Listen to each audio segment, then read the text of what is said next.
Growing up, when my parents first came into this country, we lived in a small apartment. It was a 2-bedroom apartment. My mom and dad were still together at the time, and I had 3 sisters at that time. My younger sister came in 1996, but at that time we'd already moved out of that apartment. But starting in that apartment, it was a 2-bedroom. 3 of my sisters shared one of them. My parents had the master bedroom, and I slept in a little hallway outside the kitchen. Like, they set up a bed for me, they put up dividers. That's where I was. I was the only boy in the family, so they felt like I needed my own privacy, and my sisters needed their own. And it was totally understandable, and it was fine. So that's what I grew up in. My dad was working a lot. He was almost never home. My mom was busy taking care of the kids and raising us.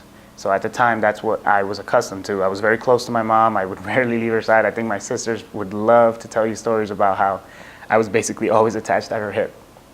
And so growing up, I always saw the work that my dad and my mom both put in. It was different kind of work. My dad was putting in work to pay bills and put food on the table, and my mom was working to raise kids, both equally as hard, but they're different. So they instilled those values in me from an early age. Sometimes over the summer, my dad would take me to some of his jobs, and I would, he worked in construction. So he would show me like some of the labor that he'd do, and from an early age, I knew that I did not want to get into that kind of labor. Not only because it's very taxing on the body, but just on the mind and spirit as well. When my dad would come home, he'd look exhausted and just beat up. And they were long hours that he would work. Granted, later on down the line, him and my mom went through some things and they felt the need to separate. But I would never take away what my dad did growing up and like everything he did for us, especially when it came to providing a home for us, providing food for us, and stuff of that nature. Later on, my mom kind of took over the mantle and she became the sole provider of our family. And again, I have no idea how she pulled that off. But all my work ethic comes from them and their sacrifice. They came to this country in 1986. They didn't have anything to their name. Both my mom and dad were just poor. We're a poor family coming from Colombia, and they decided to come here to this country to give their kids a better opportunity. And I think they succeeded in that because all 5 of us are college graduates and at one point or another have our own careers, and we're able to like hit the ground running, and they accomplished what they set out to do, which was give us a better opportunity. If you compare our lifestyle to the one that my family has in Colombia, it's different. It's night and day.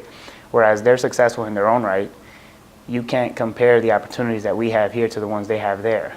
They don't, like you can say that for us, the sky's the limit here, right? Like we're living the American dream, which is you come here, you work hard, and you build a family, and you build a life.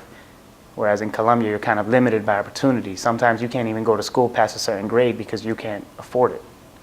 And that's not something that people here even understand or can comprehend or wrap their head around. We have a lot of controversy going on currently in the news, and people talk about whether education or even healthcare is a right. But in this country, that's not even a conversation we should have, honestly. It should be the basic need for everyone. Everyone should be offered education and healthcare and the means to survive. Whereas countries like Colombia, or even any South American country, or even all the countries in Central America where you get a lot of immigrants coming to this country, it's because they don't have the basic rights to live. And that's what this country is supposed to offer, that opportunity. So I've never been afraid to work, regardless of what the job was. I was never afraid to take it on. In the beginning, especially in my career, working for free wasn't something that I was afraid of doing. I held multiple internships, I volunteered on sets, I worked on music videos, I worked on commercials, whatever I could so I could learn the business of producing TV or producing film. It didn't matter to me, I was always working. On weekends, I worked at Costco through most of my college career. It was a good paying job for a college student. They offered good hours, they worked with my schedule. I have nothing but great positive experiences from my time at Costco. They were very flexible with me, especially when it came to school and internships, and I explained to them that I wanted certain days to work in the city, working at either like, for example, the internship I had at PBS, an internship I had for a production company. They were always very understanding of what I was trying to do with my career, so they would give me the days off that I asked for. I lost a lot of sleep. I didn't sleep a lot, because I was also a full-time student. I was working part-time, almost 28, 32 hours at Costco, in addition to trying to intern 1 or 2 days. And all of that was easy compared to the work my mom was doing. Because by the time I was in college, it was already my mom that was taking care of our family.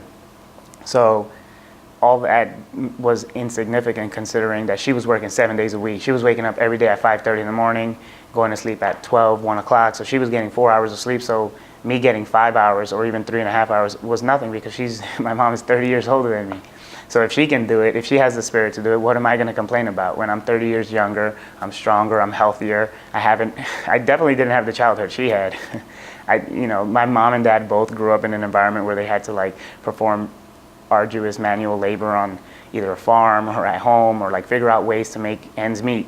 I didn't have any of that. My parents, I was pretty sheltered compared to that. We didn't have everything by any means growing up, but I definitely wouldn't say I struggled, I was cold or hungry. I didn't really suffer or anything like that when I was growing up. And that's a testament to their hard work, because I know we did not have a lot growing up. But it certainly didn't feel that way.